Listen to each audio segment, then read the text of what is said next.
Good morning. I'm Diane Macedo. Thanks for streaming with us. In today's update, this morning, President Biden is taking part in a virtual G7 summit, laying out his foreign policy vision.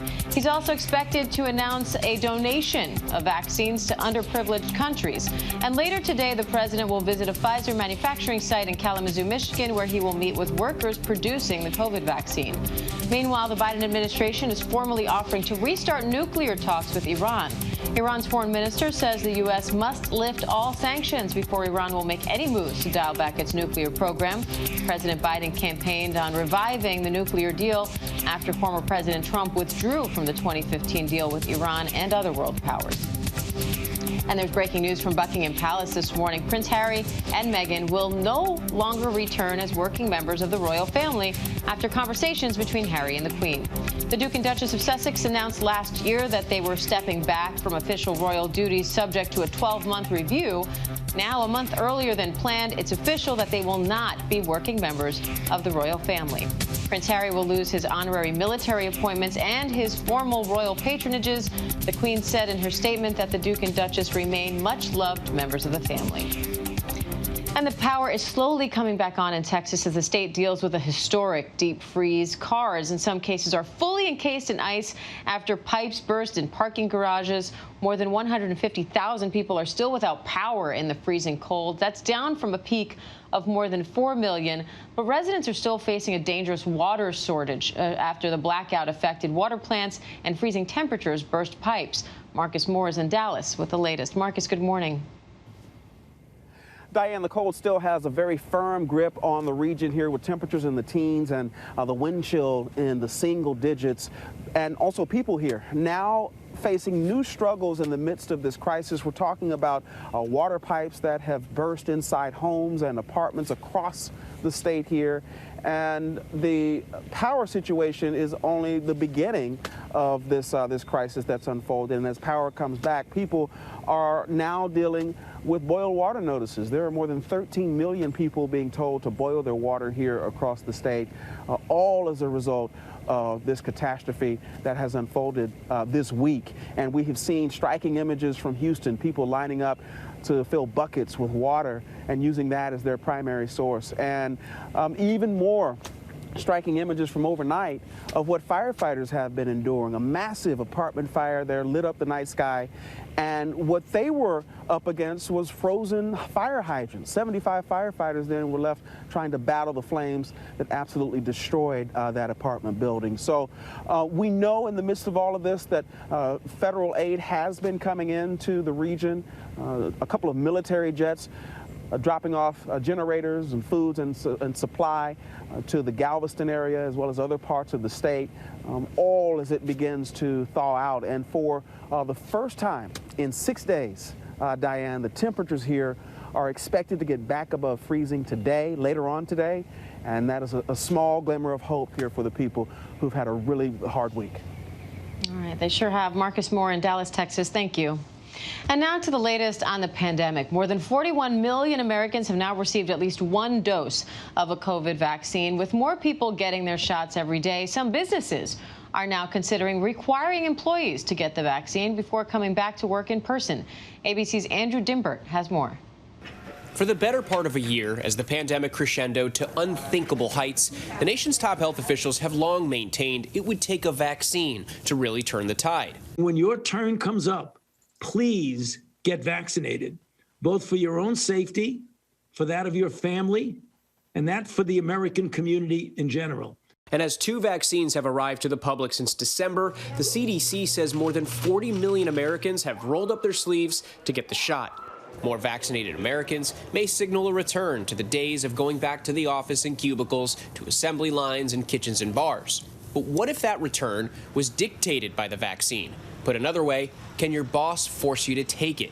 Arguably, yes. Charles Craver is a law professor at George Washington University and says while there are some exceptions, your employer can likely mandate all employees get the shot. Employees who work for private employers are employed at will in the United States, which means I can terminate you for good cause, bad cause, or no cause at any time. And so if you don't cooperate with me and you don't have a religious issue, you don't have a Disabilities Act issue, and you don't come under some state law, I can terminate you if you're not willing to have the vaccine or to come to work where you're getting tested. As COVID vaccines become more widely available, it's a question many employers, from large corporations to small businesses, may soon have to face. United Airlines CEO Scott Kirby said recently that the company is looking into requiring employees to take the vaccine, while noting other industries would need to buy in to make a requirement work. I think the right thing to do, without question, is to make the vaccine mandatory. And what I hope is that there are a coalition of like-minded companies that will do the same thing. And I think if that does happen, it will just get the ball rolling. So with more employees re-immersing themselves back into those close daily interactions with customers and coworkers alike, should employees face getting the vaccine over getting fired? Anybody who wants to not get vaccinated, it's their body. Ultimately, they're responsible for their own body. Jason Berry is the founder of Need Hospitality in Washington, D.C. and owns multiple restaurants. Instead of taking a punitive approach to employees getting the shot, he's rewarding those who do. As soon as the vaccines are available, we'll be offering a variety of incentives for our employees because we want to encourage them to do it, even though we're not mandating it. That includes 4 hours of pay as a bonus when they're fully vaccinated. The extra incentive isn't without reason. A Kaiser Family Foundation poll from January suggests about a third of the overall public is taking a wait-and-see approach to getting vaccinated. That's higher among minorities, with 43% of black adults and 37% of Hispanics saying they want to wait to take the vaccine. And roughly 3 of every 10 non-healthcare essential workers feel the same. Sue Wilmont is an essential worker at a Safeway grocery store near Seattle. Since the onset of the pandemic, even with strong COVID safety recommendations and guidelines, she knows how hard it is to still protect yourself and loved ones, even with masks and social distancing. It's why she doesn't think there's much need for a vaccine directive. Sue's ready to roll up her sleeve now. It would just make me feel safer. It would make me feel like I'm not going to bring it home to my family. It would make me feel like I'm not going to pass it to my neighbors, my customers. It would be a comfort to me to get vaccinated, and I am just waiting for that. And Joe Fasula of Garrity Supermarkets in Pennsylvania says the decision not to require his employees get the vaccine comes down to a matter of choice. We don't think that that's necessary. We think our employees, can make an informed choice, and quite frankly, most of them are very eager to get it anyway. It's that sort of choice Mark Perrone of the United Food and Commercial Workers Union says he's prepared to fight for if his union members are required to get the shot by their bosses. But if the employers come to us and say, look, we're going to mandate it or we're going to put somebody off the job, we're going to represent our membership. And while more companies and small businesses are opting for rewarding or encouraging their workforce to get vaccinated, if your boss does make it mandatory, you may be left without a choice. Well, the employer does have a legal obligation to maintain a safe and healthy work environment, and that includes protecting the individual employees themselves and their coworkers and customers. Andrew Dimbert, ABC News, Washington. Our thanks to Andrew for that report. And a Brooklyn waitress says that she lost her job for expressing reservations about getting the COVID vaccine. She says she's not against vaccines, but just wanted more time to research possible effects on fertility. Now her story is raising questions about whether you can get fired for refusing the vaccine. Ariel Reshef has more. I was shocked. I couldn't believe it. This morning, New York City waitress Bonnie Jacobson speaking out days after losing her job. The events of the last few days, it's been a roller coaster. The 34-year-old says she was fired after telling her employer she and her husband are considering starting a family, and she had hesitations about getting the COVID-19 vaccine. What's your biggest reservation about getting the vaccine? I just need more time. I need more research to come out, and I have my reservations about fertility. Jacobson says the restaurant, Red Hook Tavern, sent out an email requiring all staff to get vaccinated now that they're eligible in New York. When she pushed back, she says she received an email terminating her employment. Do you think it's fair for a workplace to be able to determine whether or not its employees should be vaccinated? I don't. Especially in a situation like mine, I asked for a little more time. That's a very legitimate reason. I clearly was given no time. I want to make it very clear, I'm not an anti-vaxxer. In a statement, Red Hook Tavern telling ABC News, we made a decision that we thought would best protect everyone. adding, "We now realize that we need to update our policies so it's clear to our team how the process works and what we can do to support them." As vaccines become more widely available, businesses are facing a major dilemma. Should they make the vaccine a requirement? I think we're going to see endless litigation over this issue. And again, everything COVID related is messy. And I think that this is the very first we're hearing about this. But I think this is going to go on for years. Some companies like Trader Joe's and Instacart offering financial incentives to employees to get vaccinated, while others like Red Hook Tavern are mandating it. And legal experts say that's an employer's right. Under the Americans with Disabilities Act, as long as they're not requesting information from an employee, it's legal to require the vaccine. And Pfizer has launched its clinical trial in pregnant women. SART, which is the Organization for Fertility Doctors, says it does recommend the vaccine for pregnant women and women trying to get pregnant. Diane. Ariel Reshef, thank you for that. And for more on vaccine safety, let's bring in infectious disease specialist and ABC News medical contributor, Dr. Todd Ellerin, on this. Dr. Ellerin, the woman in that piece was worried about future infertility after getting the vaccine. What data do we have on that right now?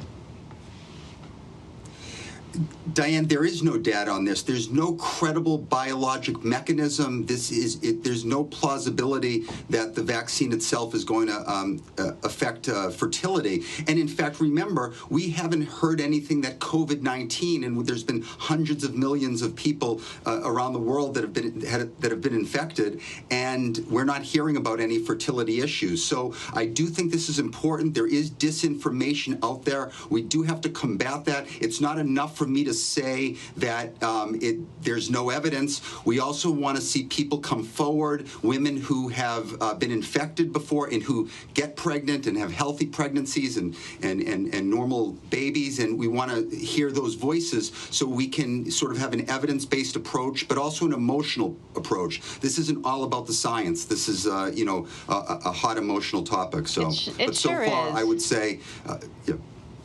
Well, I think you were about to get to this, but so if you're an employer in this situation, how do you ensure that your employees, one, have the most accurate information out there, and how do you navigate what are clearly complicated waters?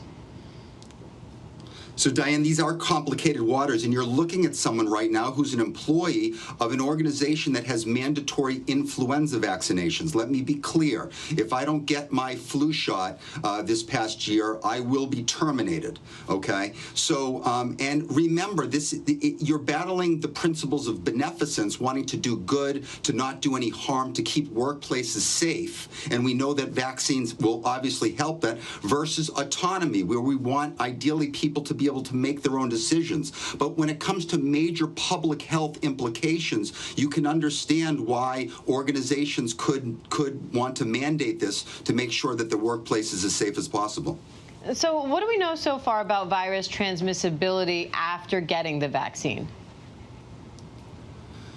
So good news on this front. So remember, transmissibility is a complicated topic because as we see cases go down, it's not necessarily all about vaccine. It could be about natural infection and more of us becoming immune that way. It could be because we're masking, more distancing. But here's the good news. Moderna, after a single dose, 2/3 reduction in finding virus in the back of the nose. AstraZeneca did weekly swabs after their placebo and vaccine groups as part of the clinical trial. They showed there was a 50% reduction in finding virus in the back of the nose. So we've seen, and there's multiple groups right now that are looking at this in Brazil, in the UK, and Israel. And the other good news is it looks like after you get vaccines, you actually have less virus. Even if you detect virus in the back of the nose, there's less of it. So there's a good chance that this will ultimately translate into decreased transmission. We obviously know they're wonderful at preventing severe infection or moderate infection, but now we're trying to see, will it help decrease transmission? I bet it will, and studies are ongoing to show that. That's great news. And on that note of preventing infection, there's some new evidence now showing that just one dose of the Pfizer vaccine is 85% effective. They're 15 to 28 days after being administered. So could this change the perceptions about maybe delaying the second doses of the vaccine and getting as many first doses out there as possible? So more good news, right? This is a study out of Israel. They vaccinated thousands of healthcare workers. I want to remind you, these healthcare workers were mostly young and healthy. But what they showed is that there was a significant reduction in overall effectiveness, decreasing moderate or severe symptoms after a single dose. Okay, that was, as you quoted, by 85%. But they also showed that there was a 75% reduction in overall infections as well. That includes symptomatic and asymptomatic. Again, another clue that what we're going to see is that we're decreasing transmission. Now, I don't want to say that that should translate into that we become a single dose, world. But I do think for people that may not be getting the Pfizer vaccine right after 3 weeks or Moderna after 4 weeks, maybe 6 weeks go by, maybe there's supply chain problems where people can't get it 8 to 12 weeks out. I do think that overall, that if there's spacing in between that first and second dose, that it still will be very effective. And President Biden is expected to announce that the U.S. will contribute $4 billion to global vaccine efforts. Now, there's been some outrage to that from Americans who haven't been able to get their own vaccines yet. So what do you make of this debate and this effort to help get the world vaccinated when the U.S. isn't yet fully vaccinated? So I want to, clear up any misconceptions about this. President Biden is not saying that he's taking money that is going to allow for more vaccines for the United States and shift it over to COVAX. That's not the case. There's this extra money that he's going to be putting towards COVAX, which is basically an international alliance between the WHO and Gavi, and Gavi is essentially a global organization to try to get vaccines to the resource-poor countries. So this isn't just vaccines for the haves, no vaccines for the have-nots. I think it's a wonderful initiative. It reminds us, remember, this entire pandemic started with 1 or 2 cases in Wuhan that was left unchecked. And now in the United States, not in China, but in the United States, we have the most cases, the most hospitalizations, and the most deaths. So what happens in one part of the world affects us. How I handle myself affects you, Diane. So we have to remember that. I think President Biden is putting this, as a priority, and I like it. All right, Dr. Todd Ellerin, always great to have you. Thank you. Take care, Diane. You too. And that does it for this ABC News Live update. I'm Diane Macedo. Thanks for joining us. And remember, ABC News Live is here for you all day with the latest news, context, and analysis. Hi, everyone. George Stephanopoulos here. Thanks for checking out the ABC News YouTube channel. If you'd like to get more videos, show highlights, and watch live event coverage, click on the right over here to subscribe to our channel. And don't forget to download the ABC News app for breaking news alerts. Thanks for watching.